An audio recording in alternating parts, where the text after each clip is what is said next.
92.5 The Bear, Chris inside the studios, and it's a brand new show here on 92.5 The Bear. I got my buddy Craig with me. How's it going, Chris? Yeah, pretty good, man. Feeling pretty good about this show idea, so we're going to get this ball rolling. In case you guys aren't familiar, haven't been hearing the promos yet, this is The Garage. It's going to be a great show where me and Craig kind of just talk about bands that we're influenced by, stuff that we like from the 80s, the 90s, even current bands. It's going to be a pretty cool show. Yeah, definitely. So anything you guys want to send us as far as requests, ideas, you guys can always do that on our official website at 925thebear.com, as well as our official Facebook page. Guys, if you're not friends with us, add us, thebearrocks.merced, right after the facebook.com. So let's get to it. Tonight's topic is going to be the top 5 tracks from the 80s that were defining 80s tracks for us, right? It was kind of hard to sit and narrow it down to 5 tracks, right? It was. It most certainly was. Especially, I mean, I love the 80s music pretty much more than any other genre of music, and it was tough to narrow it down, but I think I managed to pick 5 that were well representative of, some great stuff. All right, awesome. So, we got our list narrowed down. We're going to start it off. Let's kick it off with you, Craig. What was your number 5 pick? My number 5 pick, I picked the song Death or Glory by The Clash off of the London Calling LP. And just a great track, man. The Clash is one of my favorite bands. They get lumped into the punk rock category, but they really kind of transcended all musical boundaries. They did so much. Yep. They did ska, they did country, they did a little bit of everything, and really influenced a whole generation of up-and-coming bands after them. So, Death or Glory by The Clash. That's my number 5 pick. All right, let's get to it. The Clash right here on The Bear.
They say lie low, and you say okay. Don't wanna play the show. No, all you're thinking was a death or glory now. Playing the blues and pain, sure it's better now. Death or glory, just another story. Death or glory, just another story. In every dingy basement, on every dingy street, every dragon hang back over every dragon beat. That's just a beat of time, the beat that must go on. If you've been crying for years, we already heard your song. Death or glory becomes just another story. Death or glory, just another story.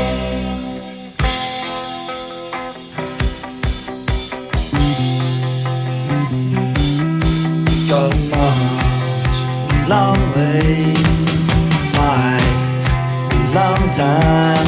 Got to travel over mountains, got to travel overseas. We gonna fight your brother, we gonna fight till you lose. We gonna raise trouble, we gonna raise hell.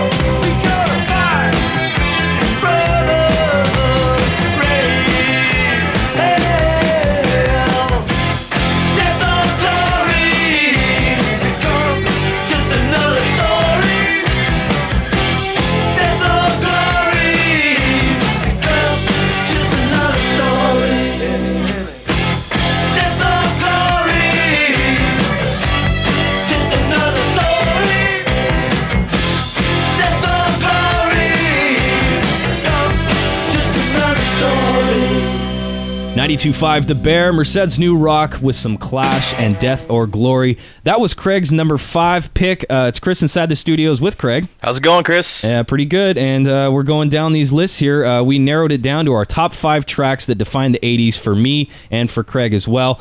We just went through his number 5 track. My number 5 track happens to be Pink Floyd, Another Brick in the Wall Part 2. This one technically was released November 30th, 1979 in the UK and didn't really get a lot of radio play here in the US until the 80s. So to me, it's an 80s track. I would consider that 80s. And it defined, I think it kind of kicked off that whole decade, really, to be honest, with the whole way Pink Floyd was going at the time. Really definitive track. Every time I think about the 80s, I can't not think about this track here. Pink Floyd, Another Brick in the Wall Part 2 on The Bear.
92.5 The Bear, some Pink Floyd right there with Another Brick in the Wall Part 2. Chris inside the studio with Craig. What's up? It's the new show, The Garage. Every Sunday night, guys, this is going to be your headquarters for all kinds of stuff. 6 to 7 p.m., mark it down. So we're going through our top 5 lists that define the 80s for ourselves. Craig, what's your number 4 pick? My number 4 pick is the track Where Is My Mind by the Pixies. Oh, yeah. Off of the LP Surfer Rosa. Yeah, 1988. Just, it was really tough to narrow it down to just one Pixies song because, just their whole back catalog is hugely influential, right, in my opinion. But this one song kind of epitomizes everything that was good about them, I think. Just really inspiring and fairly popular, too. A lot of people it didn't get popular till Fight Club. A lot of people didn't even know about who the Pixies were until it was on that soundtrack. Right, absolutely. Yeah, and that kind of blew it wide open, although, those of us that were there way back when, the record was produced by Steve Albini. Just classic alternative. For sure, alternative at its best right here. Pixies with Where Is My Mind on 92.5 The Bear. Stop.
.92.5 Mercedes New Rock. That was the Pixies right there. Craig's number 4 pick with Where Is My Mind. We got a quick commercial set. We'll be right back with my number 4 pick right after this.